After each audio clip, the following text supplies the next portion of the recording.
اما بعد فاعوذ باللہ من الشیطان الرجیم بسم اللہ الرحمن الرحیم۔ آج اس پریس کانفرنس میں ہمارے ساتھ پاکستان مسلم لیگ ملی مسلم لیگ بلوچستان کے امیر محمد ادریس صاحب، قبائلیوں سیاسی رہنما مولانا عبید اللہ بڑیچ صاحب، کمانڈر سردار فضل محمد نرزی صاحب، عبدالعزیز کاکڑ صاحب، سردار اورنگزیب خلجی صاحب، اقبال کاکڑ صاحب، میر شاہ جہان گورگناڑی صاحب اور دیگر ہمارے پارٹی کے سیاسی مرکزی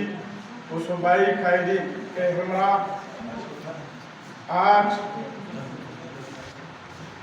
کا دن ہم یوم تشکر کے طور پر منا رہے ہیں، اور آپ سب نے دیکھا کہ کل افواج پاکستان نے بھارت کا غرور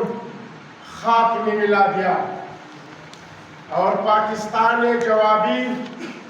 بھرپور کارروائی کر کے انڈیا کو ذلت امیز شکست سے دوچار کر کے پوری قوم کا دل جیت لیا، اور پوری پاکستانی قوم کا افواج پاکستان سے یہی مطالبہ تھا کہ بھارت نے کچھ دن قبل جب پاکستان کے مختلف عوامی مقامات والے علاقوں پر میزائل حملے کیے گئے، جن میں مساجد بھی شامل ہے، ہمارے قرآن پاک کو بھی شہید کیے گئے، اور اس کے نتیجے میں نہتے بے گناہ شیری اور بچے بھی شہید ہو گئے تھے، تو پاکستان کی جانب سے ضروری تھا کہ مکار اور بزدل دشمن بھارت کو بھرپور جواب دیا جاتا۔ بھارت شاید یہ سمجھ رہا تھا کہ اس کے پاس میزائل کی ٹیکنالوجی اور بھرپور جدید اسلحہ ہے، اور وہ اس کی بنیاد پر پاکستان کو زیر کر لے گا، لیکن بھارت شاید یہ بھول گیا تھا کہ یہاں پر بھی جدید missile technology, air defence system اور اس کے علاوہ اللہ تعالیٰ پر ایمان رکھنے والے مسلمان مرد مجاہدین موجود ہے، اور ہم بے سے تھے مسلمان بھارت کو وہ دندن شکست دے سکتے ہیں جن کا شاید وہ تصور بھی نہیں کر سکتا،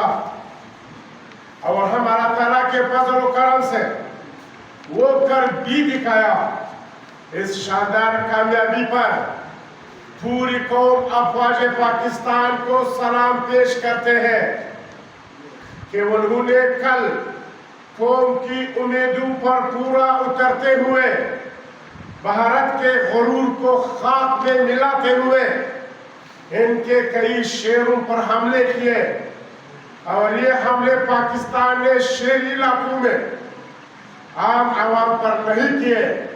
بلکہ یہ ان کے ایئر ڈیفنس سسٹم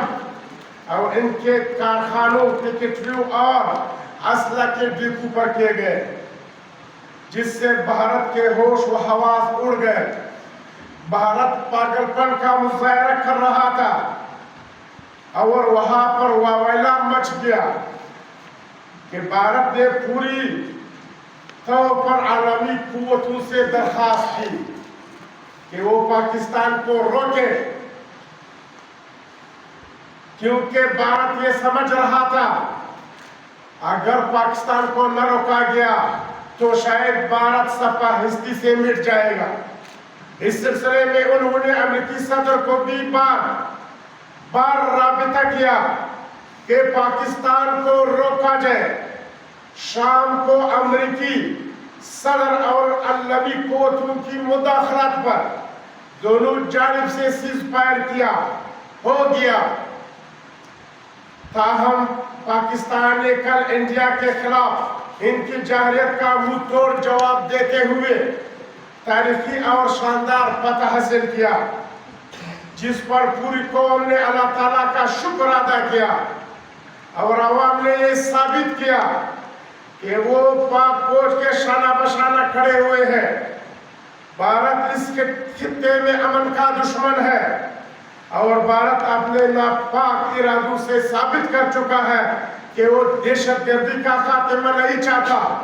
یہ خطہ امن کے لیے ترس رہا ہے اور پاکستان امن کا داعی ہے۔ پاکستان نے ہمیشہ کوشش کی ہے کہ اس خطے میں امن ہو، دہشت گردی کا خاتمہ ہو،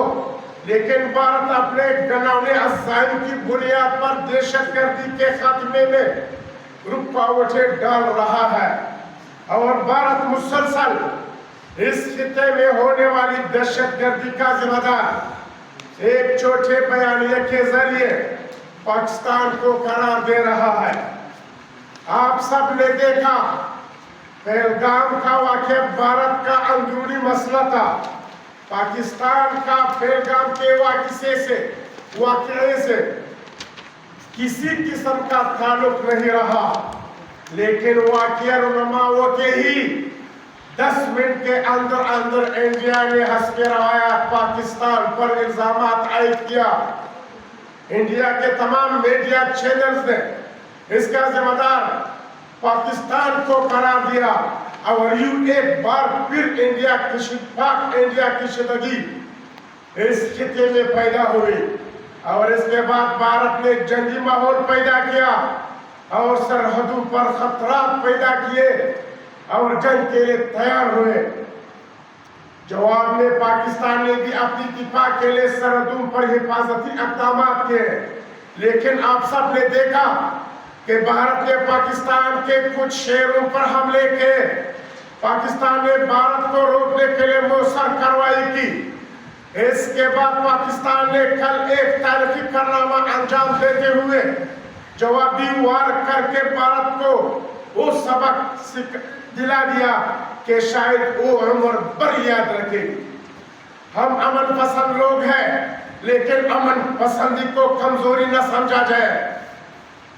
ہم مجاہدین بھی ہیں، ہم افواج پاکستان کے ساتھ سرحدوں پر لڑ بھی سکتے ہیں۔ امریکی صدر اور عالمی طاقتیں بھارت کو مذاکرات کی ٹیبل پر لا کر بٹھائے۔ بھارت کے پاس کوئی ثبوت نہیں تھا کہ پاکستان بھارت میں ہونے والی واقعات میں ملوث رہا ہے، بلکہ میں آج اس پریس کانفرنس کے ذریعے یہ کہنا چاہتا ہوں، پاکستانی حکومت اور افواج پاکستان کے لیے ایک بہترین موقع ہے کہ وہ کشمیر کو آزاد کروائے۔ کشمیر ایک خود مختار ملک کے طور پر پاکستان کے نقشے میں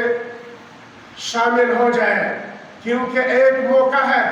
جب عالمی طاقتیں بھی بیٹھے گی، عالمی طاقتیں بھی بات سنے گی، اور خطے میں سب سے بڑا جو مسئلہ ہے وہ اسی وقت یہی ہے کہ مسئلہ کشمیر کو بھارت بزور طاقت حل کرنے سے گریزا ہے اور وہ اقوام متحدہ کے قراردادوں سے بھی انکاری ہے۔ پاکستان کے لیے ایک بہترین موقع ہاتھ میں آیا ہے کہ وہ کشمیر کو بھارت کے غاصبانہ اراضی سے آزاد کرے،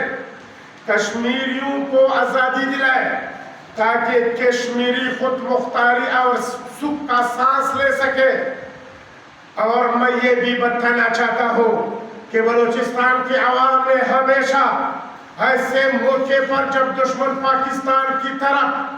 میلی آنکھ سے دیکھ رہا ہو تو غیر عوام ہمیشہ افواج پاکستان کا ساتھ دیا۔ صرف چند عناصر جو یہاں پر بھارتی امام پر بھارت کے فنڈز پر ریاست کے خلاف کام کر رہے ہیں، انہیں بھی ہم بتانا چاہتے ہیں کہ انہوں نے اپنے آنکھوں سے دیکھا کہ ان کے آقا کو پاکستانی فوج نے دنیا کے سامنے ذلیل ترین شکست سے دوچار کیا، لیکن یہاں کے لوگ سمجھیں اس بات کو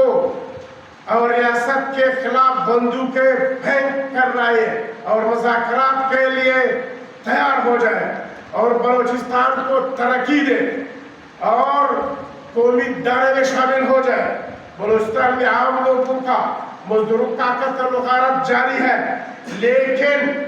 یہ تب آخر اس طرح ان قوتوں کو شکست ہوگی جس طرح ان کے آقا